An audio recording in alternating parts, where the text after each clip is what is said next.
If you're not a pork lover, this video is not for you. Let's cook barbecue pork ribs with me.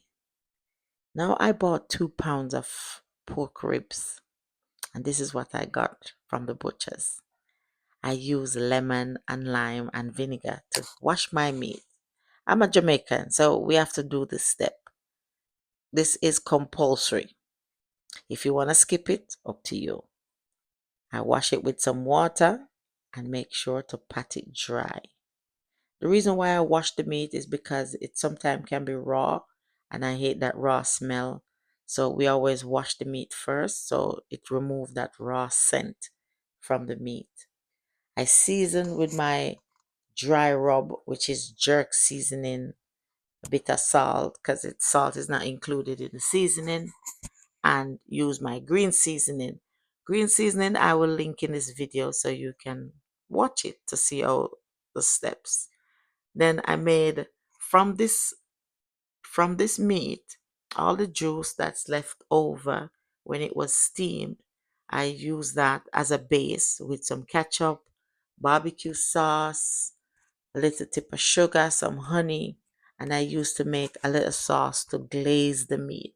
The meat is already cooked and I wanted a bit of color just to richen the taste of it.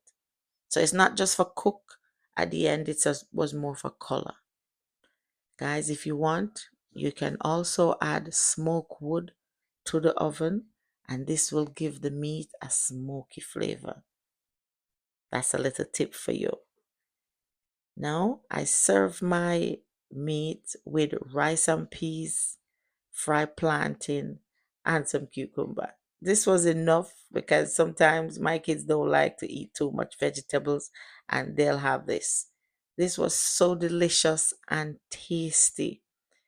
Oh my God, it was a falling off the bone and I absolutely love it. Nice sauce as well. I made the sauce different just to make sure that, my meat has a little bit of gravy and my rice. Guys, like and share the video. Remember to come back and watch more. There's more. There's lots of great ideas on my channel. Thank you for watching. I appreciate you all. And thank you also for your support. If you watch more than one video over here, thank you very much. Bye.